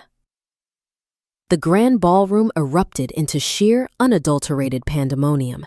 Elegant courtiers scrambled toward the exit doors, their panicked shouts entirely drowning out the classical music. The four rogue enforcers surged forward, their eyes glowing with the sickening yellow malice. Evander moved with terrifying fluid speed. He did not fully shift. Doing so would incinerate massive amounts of calories and completely destroy his tailored tuxedo. But he heavily channeled his Lycan strength. He met the first massive attacker head-on, grabbing the rogue by the lapels of his ill-fitting jacket. With a massive heave, Evander hurled the heavy man across the room. The rogue crashed violently into a towering buffet table, shattering expensive crystal platters and snapping the thick wooden legs in half. The table remained permanently ruined on the polished floor. "Get behind the marble pillar," Evander roared to Harper, effortlessly dodging a vicious clawed swipe from the second attacker. Harper didn't hesitate. Her pragmatic survival instincts kicked into high gear. She gathered the heavy silk skirt of her midnight blue gown and sprinted behind a thick, structural column near the perimeter of the room. She peeked around the cold stone, her heart hammering a frantic rhythm against her ribs. Caleb and Stephanie seamlessly joined the fray, moving as a synchronized, highly lethal unit. Stephanie elegantly snapped the silver lace baton from her concealed holster, striking a rogue precisely in the knee. The distinct sizzle of toxic silver making contact echoed loudly, dropping the massive man to the floor in immediate agony. Evander was a devastating force of nature. He utilized the environment with brutal efficiency, driving his fist into the third enforcer's jaw with a sickening crunch. The rogue stumbled backward, crashing through a decorative partition and collapsing amidst the splintered wood. "He is fighting a war to keep me safe," Harper realized, watching Evander systematically dismantle the threat. A profound sense of awe washed over her. He wasn't a mindless beast. He was a fiercely protective guardian. Amidst the violent chaos, a chillingly calm figure stepped out from the shadows near the emergency exit. Kruger. The rogue alpha possessed a scarred, brutal face and a terrifying, dominant aura. He didn't join the physical skirmish. Instead, he simply watched his hired enforcers get decimated, completely unbothered by their failure.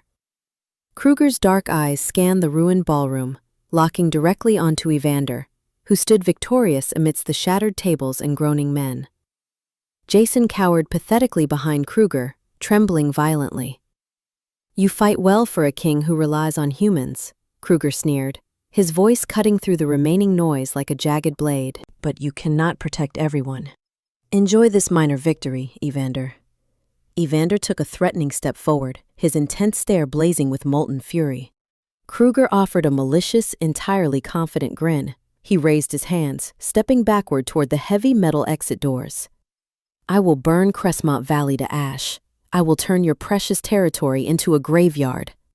With that final, terrifying promise, Kruger shoved Jason through the emergency exit and swiftly vanished into the cold night, letting the heavy steel doors slam firmly shut behind them. The immediate threat was eliminated, leaving the opulent ballroom looking like a devastating war zone. Evander stood in the center of the wreckage. His chest heaved as he fought to calm the raging adrenaline. He looked down at his bloodied knuckles, then slowly turned his gaze toward the marble pillar where Harper was hiding, his expression abruptly shifting into one of profound, agonizing worry. Chapter 16. The secure luxury SUV cruised silently through the neon-lit streets of the city center, heading back to the royal penthouse. The tense atmosphere inside the vehicle was remarkably thick. Evander sat rigidly in the leather passenger seat, his massive hands gripping his knees. He hadn't spoken a single word since they departed the ruined ballroom.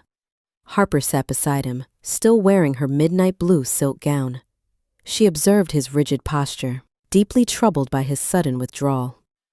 "He thinks he scared me," Harper realized intuitively. "He believes I look at him and see a terrifying monster." They arrived at the penthouse, the private elevator depositing them directly into the expansive living space. Kyle immediately emerged from the kitchen, wearing his bright apron and carrying a silver tray piled high with freshly baked macaroons. He took one look at Evander's bruised knuckles and the lingering tension, quickly placing the tray onto the marble island.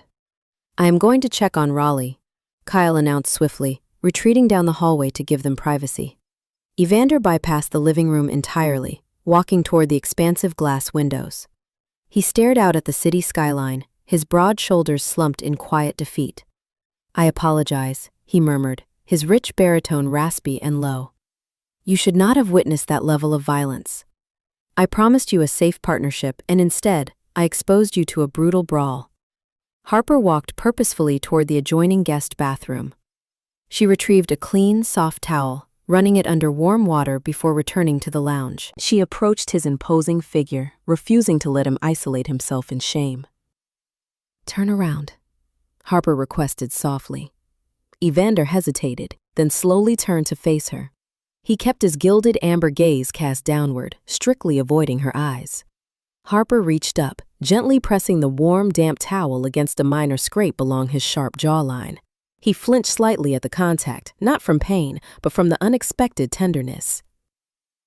"You did not scare me, Evander," Harper stated firmly, meticulously wiping away a small smear of dried blood. "You protected me. Jason brought those monsters to the gala. You simply ensured we walked out completely unharmed." Evander finally lifted his gaze, his intense eyes searching her expressive features for any lingering trace of fear or revulsion. He found nothing but genuine gratitude and profound affection. The heavy tension radiating from his frame slowly dissolved. "You are remarkably brave, Harper," Evander whispered, a charming nervous flush creeping up his neck as he became suddenly bashful under her warm attention. "I am deeply honored to be your mate." Before Harper could respond to the incredibly sincere declaration, the heavy elevator doors dinged softly, opening to reveal Stephanie. The head of intelligence strode into the penthouse, carrying her highly secure leather briefcase. Her tailored suit was completely immaculate, showing no signs of the recent chaotic combat. Stephanie placed the briefcase onto the marble island, snapping the latches open with a crisp click. She pulled out a stack of satellite imagery and financial routing documents. "The gala attack was a distraction, sire," Stephanie reported, her tone incredibly urgent. "Kruger wanted to gauge our combat response time, while Jason handled the public humiliation. But Jason made a critical error after fleeing the gala. He kept his cellular device powered on to access a specific offshore account, allowing us to lock onto his live GPS coordinates. Evander instantly shifted back into his commanding persona, stepping away from the windows to examine the documents. "You traced the signal?" "I did," Stephanie confirmed, pointing a manicured finger at a heavily circled building on a grainy map. "I have officially located Kruger's main base of operations. He is using a massive, fortified shipping warehouse on the industrial edge of Crestmont Valley." Chapter 17. The panoramic glass walls of the penthouse reflected the somber, pre-dawn skyline of Crestmont Valley. Harper had finally shed her shimmering midnight blue gown, swapping the luxurious silk for a highly practical ensemble consisting of dark denim trousers and a thick charcoal knit sweater. She tied her hair back into a tight, utilitarian knot. The transition from elegant courtier back to a pragmatic survivor felt incredibly grounding. In the expansive lounge, the atmosphere was thick with meticulous strategy. Stephanie spread a series of detailed satellite blueprints across the marble island. Caleb stood nearby, his stoic face a mask of uncompromising focus. Evander leaned heavily against the counter, his broad chest rising in slow, measured breaths. The minor scrape on his sharp jawline remained a stark red line against his pale skin, and his bruised knuckles rested flat against the cool stone surface. Having discarded his ruined tuxedo for a dark tactical uniform, he looked less like a polished monarch and far more like a weary, formidable warrior.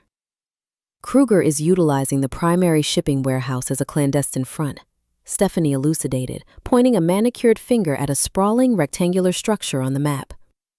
"Human security personnel patrol the outer perimeter to mitigate suspicion from local authorities. Our Lycan forces cannot breach the exterior without triggering a massive law enforcement response. It would be a catastrophic jurisdictional nightmare." Evander frowned, his vivid amber eyes narrowing with intense calculation. "We require a covert infiltration. If we eliminate the interior guards silently, we can corner Kruger before he mobilizes his entire rogue faction." Harper stepped forward, her sensible boots clicking softly against the hardwood floor. "You need a distraction at the main loading dock to bypass the human guards. I can do it." Evander immediately shook his head, his thick jaw setting stubbornly. "Out of the question. You are not entering a combat zone, Harper. It is undeniably lethal. And leaving me behind in a gilded tower while you risk your life is unacceptable." Harper countered firmly, her voice steady and courageous. "You need a human to interact with their security without raising alarms. I am a professional charlatan. I can talk my way past anyone. Furthermore, Caleb already retrieved my cherry cola tinted vintage coupe from my abandoned apartment. We can use it as a low-profile approach car. A luxury SUV will immediately draw unwanted attention." Evander stared at her, deeply conflicted. Every primal instinct demanded he shield his mate from harm, yet her logic was entirely sound. She possessed a fierce, pugnacious spirit that he profoundly respected. He did not want to stifle her fire. "You will remain strictly at the perimeter," Evander finally conceded, his rich baritone raspy with lingering apprehension. "The moment the human guards are compromised, you stay securely inside your vehicle." "Do I have your word?" "You have my word," Harper agreed, offering a small, reassuring smile that brought a faint, appreciative flush to his neck. From the adjacent kitchen, the rhythmic sound of a knife chopping abruptly ceased. Kyle emerged, his tall, lanky frame still covered in a fine dusting of baking flour. He carried a large insulated cooler bag packed to the brim. Raleigh peered out from Kyle's apron pocket, twitching his nose judgmentally at the assembled war council. "If you are going to dismantle a criminal syndicate, you cannot do it on an empty stomach," Kyle announced, his voice trembling slightly despite his earnest expression. "I prepared tactical sandwiches, roasted turkey, artisanal Gouda, and a robust garlic aioli. Hydration packs are in the side compartments." Evander blinked, momentarily entirely disarmed by the culinary student's earnest contribution to a deadly strike mission. "Thank you, Kyle," Evander said genuinely, accepting the cooler. "Your provisions will undoubtedly sustain us." Harper grabbed her canvas tote bag, ensuring she had her phone and a basic first aid kit packed away. She cast one last look at her brother, promising him they would return safely. The stakes had never been higher, But as she walked toward the private elevator beside the towering Lycan King, Harper felt a profound sense of purpose. The hunt was officially on. Chapter 18. The industrial edge of Crestmont Valley was a desolate landscape of rust, cracked asphalt, and looming metal structures. A thick, pervasive fog rolled off the nearby harbor, clinging to the chain-link fences like damp cobwebs. Caleb drove Harper's cherry cola-tinted vintage coupe with remarkable precision, the engine purring softly as they navigated the labyrinth of access roads. Evander and Stephanie crouched silently in the cramped back seat, their formidable presence making the small cabin feel incredibly claustrophobic. "Pull up to the secondary security kiosk," Stephanie instructed quietly, checking the clasp on her concealed holster. The human guards operate on a strict rotational schedule. There should be 2 men and a patrol canine. Caleb eased the coupe to a smooth halt near a brightly lit booth. Harper took a deep, steadying breath, channeling her most obnoxious, entitled persona. She grabbed her standard evaluation clipboard, stepping out of the car with purposeful strides. 2 burly human guards stepped out of the kiosk, shining high-powered flashlights toward her. A massive, heavily muscled Rottweiler strained against a thick nylon leash, barking aggressively. "Private property, miss," the taller guard barked, resting a hand on his utility belt. "Turn the car around immediately." "Oh, thank goodness I found you," Harper exclaimed, adopting a breathless, entirely frantic tone. She marched right up to the men, completely ignoring their intimidating posture. "My navigation system is utterly useless. I am supposed to be conducting an urgent behavioral reading for a wealthy client's purebred mastiff down at the harbor, but the energy in this entire sector is entirely skewed." The guards exchanged a bewildered glance. "A behavioral reading?" the second guard repeated, thoroughly confused. "Yes, I am a holistic pet psychic," Harper stated proudly, pulling a colorful business card from her pocket and shoving it into the man's hand. She turned her attention to the snarling Rottweiler. "For instance, this handsome fellow has a deeply clouded aura. He is carrying an immense amount of lower lumbar tension, likely from improper dietary fats. His chakra alignment is catastrophic." The taller guard snorted, momentarily lowering his flashlight. "Bruno just has bad hips, lady." "It is a spiritual blockage," Harper insisted, gesturing wildly to keep their attention entirely focused on her eccentric performance. "If you do not intervene, he will develop chronic anxiety." While the guards were thoroughly distracted by her bizarre lecture, Evander and Stephanie slipped out of the vintage vehicle's rear doors like ephemeral shadows. They moved with terrifying, silent agility, bypassing the illuminated kiosk and scaling the facility's perimeter fence without making a single sound. "Look, miss, you need to leave," the guard finally sighed, rubbing his forehead in sheer exasperation. "Fine, I will take my expertise elsewhere," Harper huffed indignantly. She spun on her heel and marched back to her car, her heart hammering a frantic rhythm against her ribs. She slipped into the passenger seat as Caleb swiftly reversed the vehicle, parking it securely near a cluster of abandoned shipping containers just outside the main garage entrance. "Infiltration successful," Caleb murmured, his stoic face staring straight ahead. "The king is inside." Harper gripped the dashboard, waiting in agonizing suspense. For 10 minutes, the warehouse remained eerily silent. Then, a sudden cacophonous crash echoed from deep within the corrugated metal walls. It sounded like heavy machinery being violently dismantled. A sharp scream pierced the foggy air, followed by the terrifying guttural roar of a Lycan. Suddenly, the heavy steel doors of the main loading dock were blown outward, twisting violently off their hinges. Caleb instantly unbuckled his seatbelt, his eyes widening in rare alarm. "It is a trap!" Caleb hissed, reaching for his communications device. From the shadows of the alleyways surrounding the warehouse, dozens of glowing yellow eyes materialized. The rogue faction had not been caught off guard. They had been waiting for the king to step directly into their snare. Heavily armed shifters poured out of the structure, entirely cutting off Evander's escape route and surrounding the perimeter. Chapter 19. The sudden eruption of violence transformed the stagnant industrial yard into a chaotic, terrifying battlefield. Harper watched in sheer horror from the passenger seat of her cherry cola-tinted vintage coupe. The shattered loading dock doors lay crumpled on the wet asphalt, permanently ruined by the explosive force of the ambush. Evander and Stephanie burst through the destroyed entrance, forced into a rapid tactical retreat. They were vastly outnumbered. At least 20 rogue enforcers swarmed the exterior, their bodies rippling with aggressive, predatory muscle. Stephanie elegantly deployed her silver-lace baton, striking a rogue in the chest. The toxic metal produced a sharp, sizzling hiss, and the attacker collapsed in immediate, agonizing pain. "We need to reach the parking structure!" Evander roared over the deafening din of combat. He grabbed a lunging rogue by the throat, utilizing his devastating physical strength to hurl the massive man into a stack of wooden pallets, which splintered violently upon impact. Caleb threw the car door open, rushing forward to provide crucial backup. "Stay inside, Harper," he ordered sharply before plunging into the fray. The royal trio fought with immaculate, lethal synchronization, slowly carving a path toward the expansive concrete parking garage adjacent to the warehouse. They sought the narrow confines of the structure to mitigate the rogue's overwhelming numerical advantage. Harper stubbornly refused to cower. She scrambled over the center console, sliding into the driver's seat. She forcefully engaged the ignition and drove the coupe forward, providing a moving barricade to shield their flank as they retreated into the dimly lit garage.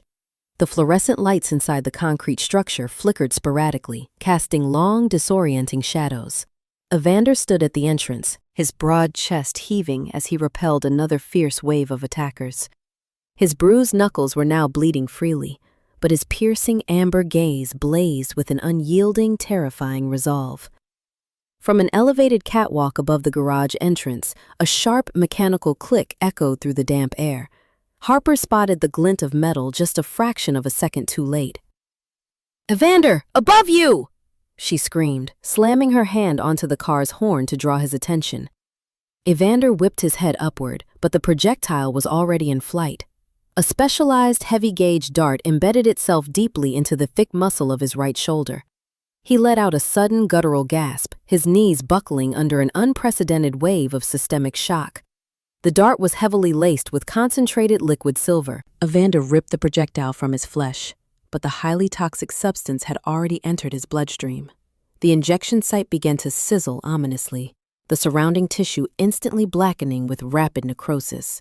A terrifying, agonizing shudder racked his towering frame. The poison fiercely inhibited his ability to shift or heal, sapping his immense strength at a catastrophic rate. He collapsed to one knee, panting heavily as a cold sweat broke out across his forehead. Caleb and Stephanie immediately formed a tight, protective perimeter around their weakened monarch, their faces grim with the realization of their dire predicament. The remaining rogue enforcers slowly backed away, parting like the Red Sea to allow their leader to step forward. Kruger walked casually down the concrete ramp, his heavy boots echoing ominously in the cavernous space. He wore a triumphant, malicious sneer, fully relishing the sight of the incapacitated king. "I warned you, Evander," Kruger mocked, his voice bouncing off the concrete walls. "You relied too heavily on your fragile human connections. Now, your reign officially concludes on this filthy floor, and your precious territory belongs to me." Kruger unsheathed the long, wicked blade composed entirely of pure, lethal silver, preparing to deliver the final, devastating execution. Chapter 20. The sight of Evander kneeling on the unforgiving concrete, severely weakened by the toxic silver coursing through his veins, triggered a primal, ferocious reaction within Harper. The paralyzing fear that usually accompanied the supernatural world entirely evaporated, replaced by a searing, protective rage. Kruger was casually strolling toward her mate with a lethal blade, fully intending to murder him while he was incapacitated. Harper firmly rejected that outcome. She forcefully kicked her driver's side door open, her sensible boots hitting the damp pavement with a resounding thud. Kruger barely spared her a glance, completely dismissing the tiny human as a non-threat. It was the most catastrophic miscalculation of his miserable life. Harper forcefully pulled the interior trunk release lever before sprinting to the rear of her sleek vintage vehicle. The lid had already clicked open, and she flung it upward. Resting perfectly on the felt lining were her pragmatic survival tools. She bypassed the emergency tactical flashlight, her fingers instantly closing around the cold, heavy steel of her trusty lug wrench. She gripped the heavy metal tool with both hands, her knuckles turning stark white. She did not scream a battle cry, she simply charged. Kruger raised his silver blade, his attention entirely focused on the kneeling king. Any final words, Evander? Look behind you. Evander rasped, a bloody, defiant grin spreading across his scraped jawline. Kruger frowned, pivoting slightly. Harper utilized every ounce of momentum her small frame possessed. She swung the heavy steel lug wrench like a baseball bat, aiming directly for the rogue alpha's unprotected knee. The solid metal connected with a sickening, audible crack that echoed sharply throughout the parking structure. Kruger howled in sudden, excruciating agony. His leg buckled completely, and the lethal silver blade clattered harmlessly onto the concrete floor. He collapsed sideways, presence his ruined knee in sheer disbelief. "Do not touch him!" Harper yelled, stepping protectively in front of Evander. She held the lug wrench aloft, her chest heaving, fully prepared to strike the massive werewolf again. Evander stared at her back, completely mesmerized. The potent scent of wild blackberry and sweet almond washed over him, completely overriding the agonizing burn of the silver toxin. Seeing this tiny, fragile human fearlessly wield a car tool against the monstrous alpha shattered every lingering doubt in his soul. The profound, undeniable truth of their mating bond flared to life like a supernova within his chest. She was fighting for him. She was his true equal. The emotional revelation triggered a massive surge of pure, unadulterated adrenaline. The intense rush fiercely combated the silver necrosis, temporarily overriding the paralyzing venom.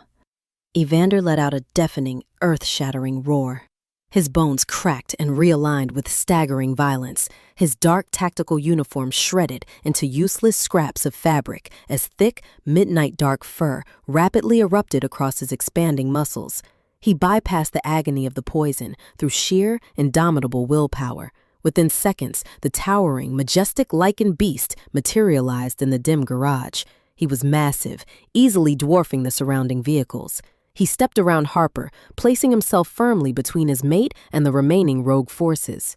Evander released another terrifying guttural howl that vibrated through the very foundation of the building. The sound carried the undeniable, crushing authority of a true king defending his queen. The rogue enforcers hesitated, their yellow eyes widening in profound panic as they witnessed the impossible transformation. Kruger scrambled backward on the floor, clutching his broken knee, his arrogant sneer replaced by raw, primal terror. The tide of the battle had violently turned, all because a stubborn human refused to cower in the shadows. Caleb and Stephanie immediately rallied behind the massive wolf, their morale entirely restored by their monarch's miraculous recovery. Harper lowered her heavy lug wrench slightly, her hands trembling as the immense adrenaline began to plateau. She looked up at the colossal beast. Evander briefly turned his massive head toward her, his luminous eyes softening with profound, endless devotion before he refocused on the enemy. They were a unified front, completely unbroken by the treacherous ambush. Chapter 21. The damp concrete of the parking structure vibrated beneath the immense, shifting weight of the Lycan King. Evander, now a towering behemoth of midnight dark fur and rippling sinew, stood protectively between Harper and the remaining rogue enforcers. The virulent silver necrosis festering in his right shoulder should have paralyzed him. Instead, catalyzed by the undeniable mating bond and the sight of his human partner wielding a heavy steel lug wrench in his defense, he unleashed a guttural roar. The deafening sound shattered the lingering industrial silence, carrying the visceral, crushing authority of a monarch fiercely defending his realm. Witnessing the terrifying resurgence of the king, the surviving rogues lost their nerve. Their predatory bravado dissolved into sheer, unadulterated panic. Caleb and Stephanie seized the tactical advantage, moving with immaculate, lethal synchronization. Stephanie's silver-laced baton hummed through the foggy air, striking down two fleeing attackers with agonizing precision, while Caleb utilized his devastating physical strength to subdue the others. Within moments, the immediate threat was neutralized, leaving only the groaning casualties scattered across the cold pavement. Harper stood rooted near the open trunk of her dark maroon vintage car, Her chest heaved with ragged breaths as the massive surge of adrenaline began to ebb. She kept her two-handed grip on the heavy steel tool, her knuckles stark white, vigilantly watching the monstrous alpha writhing on the floor. Kruger clutched his shattered knee, his face contorted in excruciating agony. The pure silver blade he had intended to use for an execution lay discarded near a rusted drainage grate. He attempted to drag himself backward, his boots scraping pathetically against the cold concrete floor, but there was no sanctuary available. Evander's colossal wolf form stalked slowly toward the crippled rogue. Each heavy paw step echoed with impending doom. The king did not execute his enemy. Such a swift end would be unbefitting of the treason committed. Instead, Evander loomed over Kruger, his vivid golden eyes blazing with unyielding judgment. He released a low, oscillating growl that resonated at a frequency meant exclusively for their kind. It was a formal, ancient decree of subjugation. Kruger's unnatural yellow eyes widened in horrific realization. Under the overwhelming, dominant pressure of the true monarch's aura, the rogue alpha's spine forcibly bowed. He was violently stripped of his stolen rank, reduced to a mere omega by the sheer magnitude of Evander's innate power. The battle was unequivocally won. The territory remained secure. However, the victory exacted a catastrophic toll. The moment the overarching threat evaporated, the indomitable willpower sustaining Evander's shift abruptly fractured. The insidious silver toxin, momentarily suppressed by his protective rage, surged fiercely through his bloodstream. A ragged, agonizing whine escaped the massive beast's throat. His bones cracked and realigned with staggering violence as the transformation involuntarily reversed. Within seconds, the formidable wolf vanished. Evander collapsed heavily onto the unforgiving concrete, reverting to his human form. Because his tactical uniform had been shredded during the initial shift, he lay fully bare, shivering violently as the systemic shock ravaged his nervous system. The necrosis surrounding the dart wound on his right shoulder bubbled with a sickly blackened hue. The toxic metal was actively destroying his cellular structure, spreading with alarming rapidity. His breathing became incredibly shallow, his powerful chest barely rising. "Evander!" Harper screamed, dropping her makeshift weapon. The heavy steel lug wrench clanged loudly against the concrete pavement as she sprinted toward him. She slid to her knees beside his towering frame, ignoring the freezing dampness seeping through her practical dark denim trousers. She pressed her hands against his uninjured cheek, her fingers trembling wildly. His skin, normally radiating a comforting warmth, felt terrifyingly cold and clammy. His eyes fluttered shut, his consciousness fading into a dark, impenetrable abyss. The king had secured her safety, but the poisonous aftermath threatened to steal his life right out from under her frantic hands. Chapter 22. "We need to move him right now," Harper commanded, her voice slicing through the grim stillness of the garage. The paralyzing terror she felt was swiftly overridden by her pragmatic, holistic veterinary training. A poisoned creature, mythical or otherwise, required immediate stabilization. Caleb and Stephanie rushed to their fallen monarch's side. Stephanie hastily draped a thick tactical jacket over Evander's bare, shivering form, while Caleb carefully scooped the massive man into his arms. Despite Evander's staggering weight, the stoic lead guard carried him toward the dark maroon vintage car with desperate urgency. "He will not fit in the trunk or the front," Harper instructed rapidly, snatching her canvas tote bag from the passenger floorboard. "Lay him across the back seat. Keep his right shoulder elevated to slow the venous return of the toxin." Caleb maneuvered the unconscious king into the cramped cabin. Harper squeezed into the back alongside them, her sensible boots wedged awkwardly against the transmission tunnel. She ripped open her tote bag, bypassing the useless evaluation clipboard to retrieve her extensive first aid kit. As Caleb jumped into the driver's seat and floored the accelerator, the coupe's tires shrieked against the concrete, launching them out of the industrial sector. Harper worked feverishly in the dim, swaying back seat. The silver necrosis was highly corrosive, actively eating away at Evander's dense muscle tissue. She uncapped a bottle of sterile saline, flushing the blackened wound to dilute the lingering surface venom. She applied heavy gauze, pressing down firmly to staunch the sluggish, dark bleeding.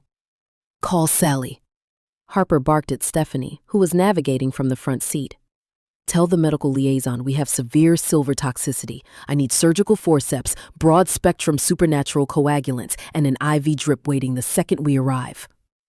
Stephanie nodded sharply, relaying the precise medical demands and dispatching a royal containment team to secure Kruger at the warehouse through her secure communications device. The city streets blurred into neon streaks as Caleb pushed the vintage engine to its maximum limit, blatantly ignoring every traffic ordinance in Crestmont Valley. They arrived at the secure skyscraper in record time. The private elevator doors slid open to reveal the royal penthouse in a state of highly controlled chaos. Kyle stood near the marble kitchen island, his tall, lanky frame rigid with shock. He clutched his cooler of artisanal sandwiches, his eyes widening as Caleb carried the heavily bleeding, semi-conscious King into the expansive lounge. "Show them to the guest bedroom," Harper directed her brother, her tone leaving no room for panic. Sally was already waiting inside the spacious room, having arranged a sterile surgical tray atop the pristine duvet. The medical liaison offered Harper a tight, appreciative nod, recognizing the human's impressive stabilizing efforts. "You mitigated the spread brilliantly, Harper," Sally noted, snapping on a pair of latex gloves.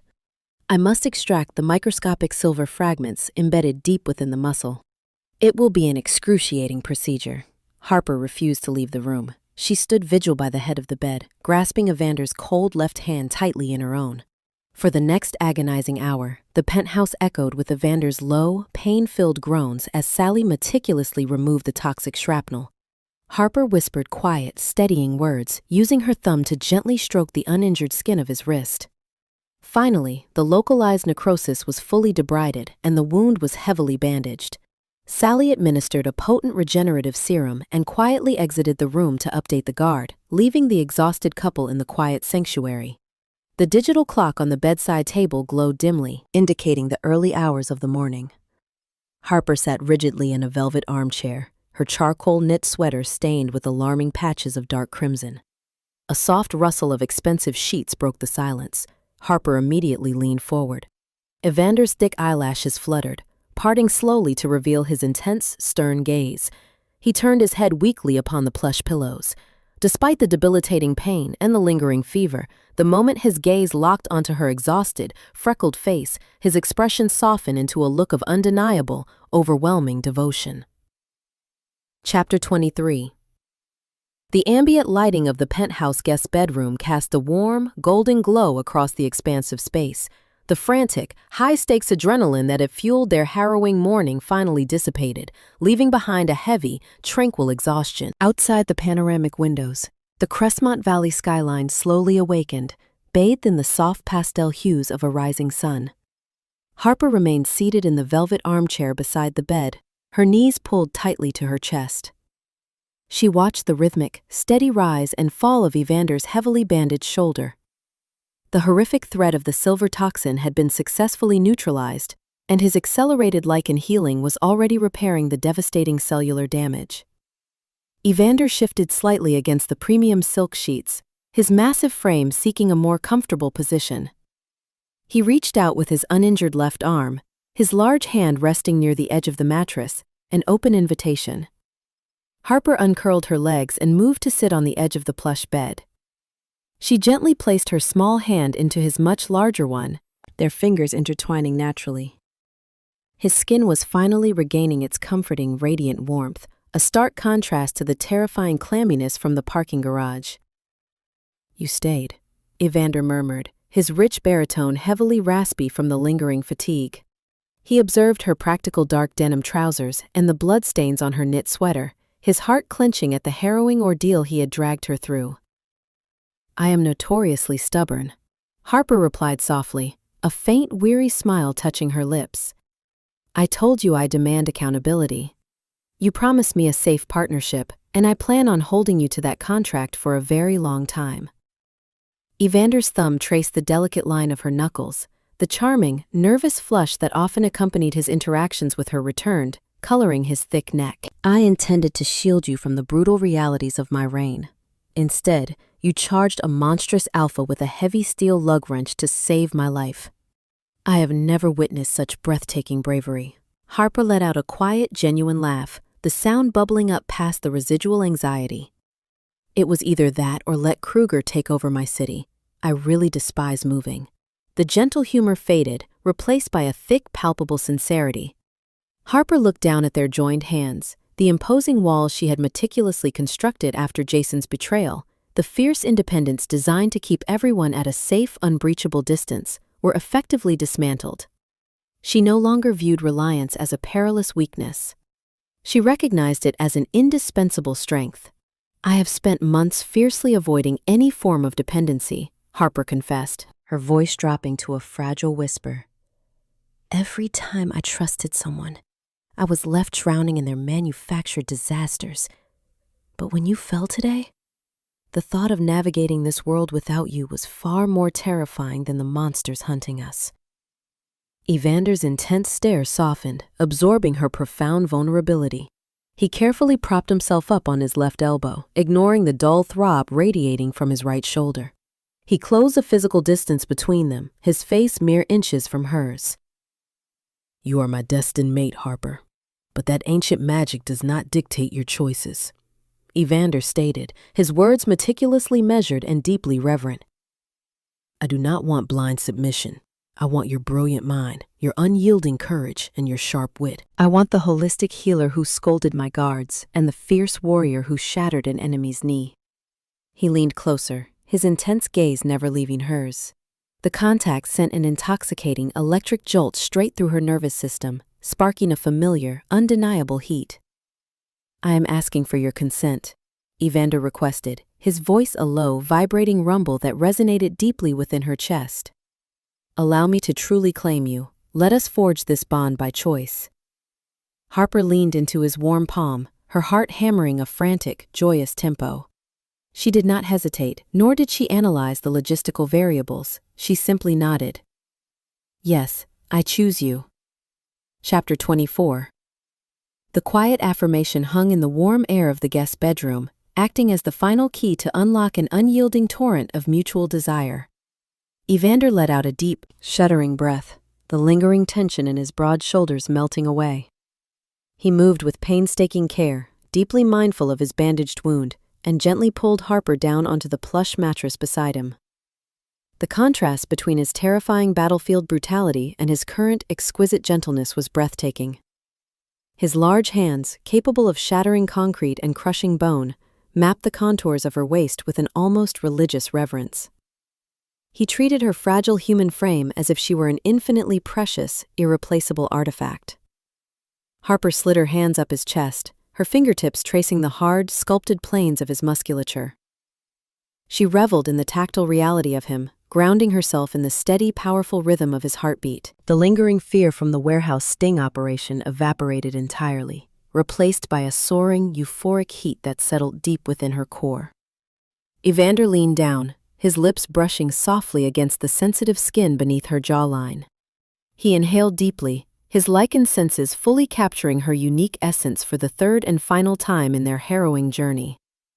The delicate, intoxicating fragrance of wild blackberry and sweet almond enveloped his mind, a soothing balm that effectively erased the metallic stench of the toxic silver dart.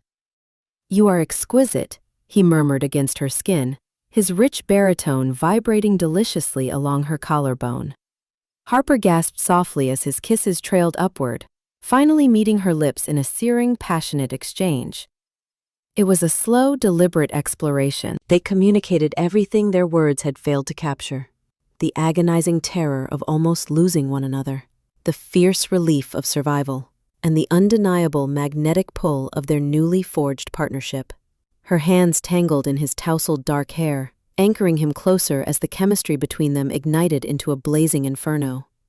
He shifted his weight, hovering above her.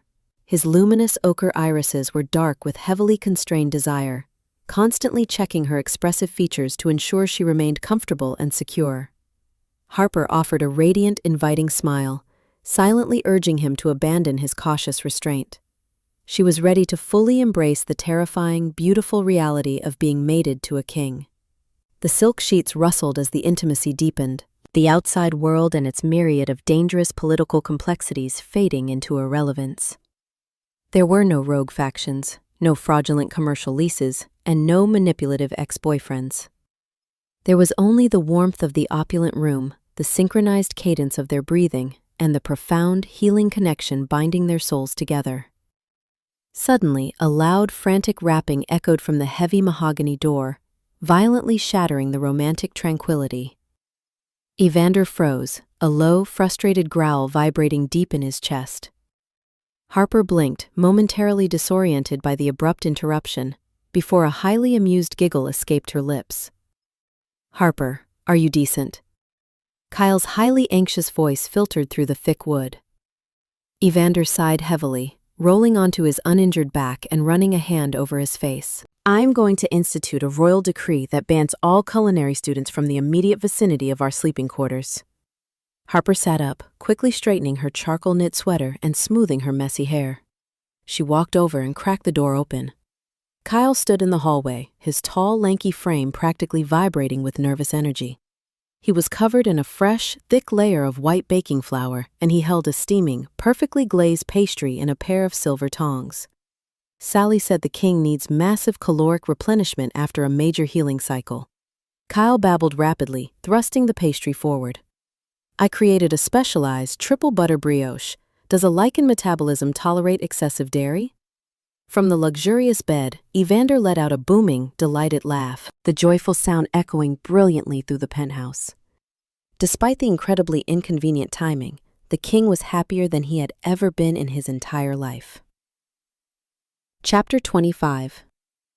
The sweet, rich aroma of caramelized sugar and warm butter filled the guest's bedroom, offering a stark contrast to the metallic tang of medicinal supplies.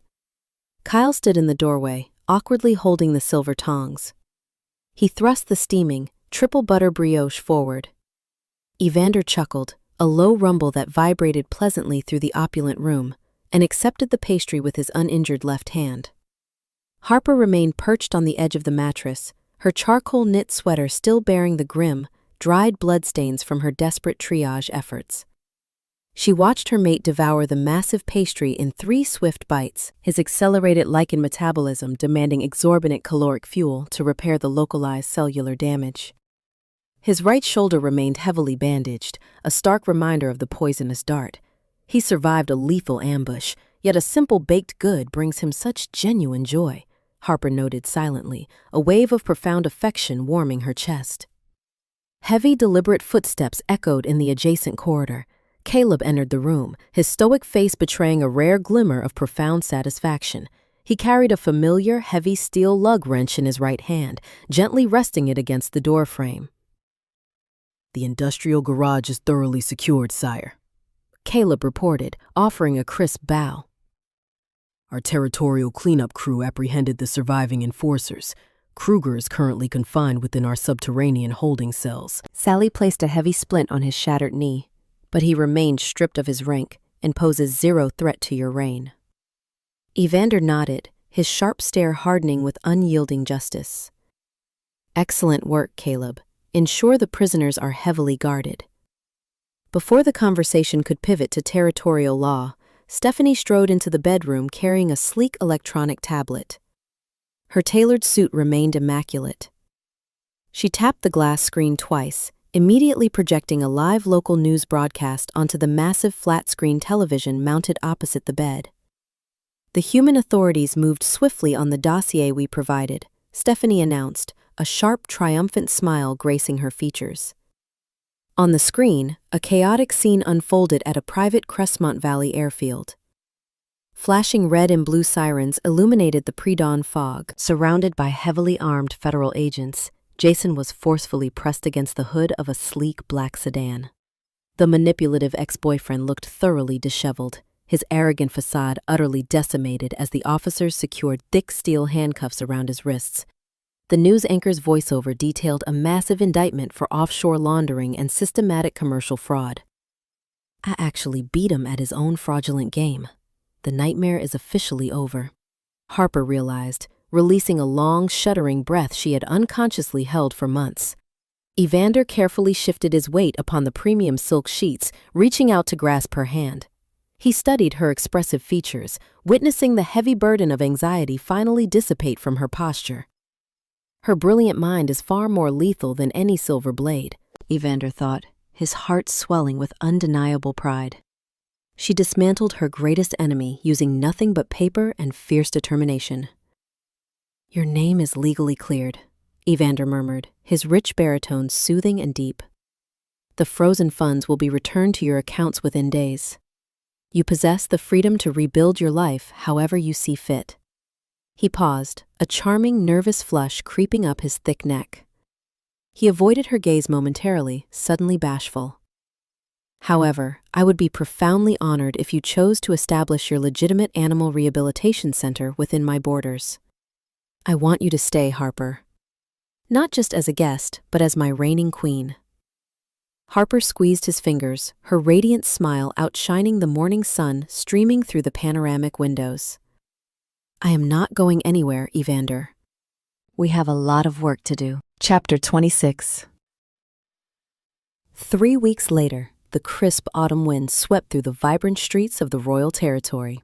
The vibrant foliage painted the bustling sidewalks in brilliant shades of copper and gold. Harper stood in the center of a spacious sunlit commercial property, her hands planted firmly on her hips. She wore an elegant amethyst-hued tailored blazer over crisp white trousers, a sophisticated ensemble that perfectly matched her new professional stature. The sprawling room smelled of fresh paint and rich mahogany.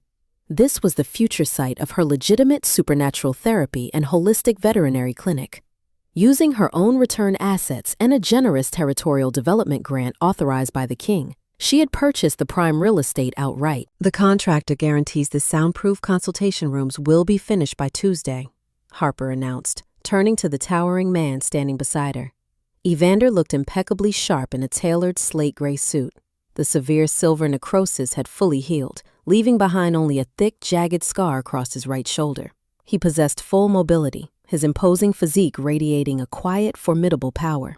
She built this sanctuary with her own resilience, Evander reflected, his gaze tracking her enthusiastic movements across the polished hardwood floor. "I am merely a highly appreciative spectator to her greatness." "The layout is flawlessly designed," Evander praised, stepping closer to wrap his strong left arm securely around her waist. "Your dedication to aiding anxious shifters will drastically improve the overall morale of our community." The reception area was crafted from polished oak, designed specifically to withstand the unique demands of shifting clientele. Harper had invested heavily in upgrading the facility to ensure it felt like a safe, welcoming sanctuary. The heavy glass entrance door chimed merrily. Kyle shuffled into the clinic, balancing a massive tiered cardboard box. The lanky culinary student wore a bright yellow apron dusted with powdered sugar. "Celebratory dark chocolate eclairs have arrived," Kyle declared, carefully depositing the heavy pastry box onto the reception desk. "I infused the pastry cream with a hint of roasted hazelnut. It is a masterpiece, if I do say so myself." "You are a lifesaver, Kyle." Harper laughed, stepping away from Evander to inspect the intricate desserts. "If I consume another massive pastry, my royal guard will need to physically roll me into the training arena." Evander mused internally, though he readily accepted a decadent eclair when Kyle offered it. The joyful atmosphere was briefly interrupted when Patrick and Johnson, 2 senior members of the Royal Council, entered the clinic. Their postures were exceptionally rigid, and their faces carried a grim, unyielding seriousness. "Forgive the intrusion, sire," Patrick began, offering a crisp, respectful bow to both Evander and Harper. "We have an urgent logistical development." Evander wiped a stray crumb of chocolate from his sharp jawline, his demeanor instantly shifting into his terrifying, authoritative monarch persona. "Report. The International Alpha Council has arrived 3 days early for the critical summit," Johnson explained, his brow furrowed with palpable tension. "Leaders Clark, Jacob, and Maddie are currently waiting in the Grand Mahogany Treaty Room at the penthouse. They are aggressively demanding an immediate audience regarding Kruger's subjugation and the subsequent territorial shift." Harper felt a sudden spike of nervous adrenaline. The visiting alphas were notoriously traditional and highly skeptical of outsiders. Presenting a human queen to a hostile, supernatural political body was a monumental challenge. Evander turned to her, his luminous ochre irises softening with unwavering support. "We will handle this together." Chapter 27. The grand mahogany treaty room inside the royal penthouse was an intimidating space, designed specifically to project overwhelming power. Massive, floor-to-ceiling bookshelves lined the walls, and a colossal, intricately carved table dominated the center of the room. The atmosphere crackled with a suffocating, heavy tension. Evander sat rigidly at the head of the long table, projecting an aura of terrifying dominant authority. Harper sat directly to his right, her posture impeccably straight in her amethyst-hued tailored blazer. She meticulously arranged her blank notepad and silver pen, fiercely projecting an image of serene confidence. Across the polished wood sat the visiting foreign leaders. Clark was a massive, heavily scarred Lycan with a perpetually sneering expression. Jacob possessed a deceptive, quiet stillness, his dark eyes analyzing every microscopic detail. Maddie, a striking female alpha, wore a severe crimson suit and practically radiated condescension.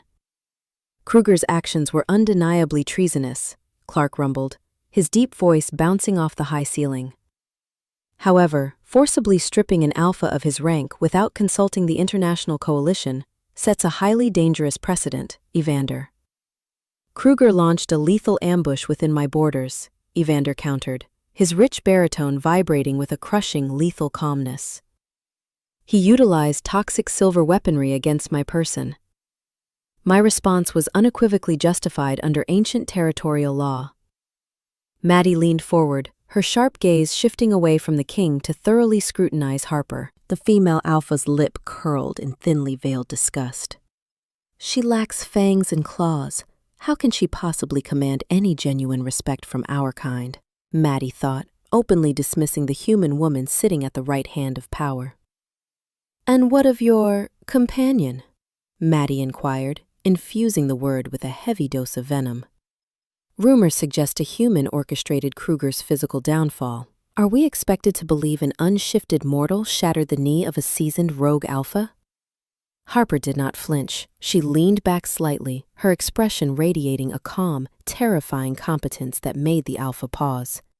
She refused to be intimidated by a political bully.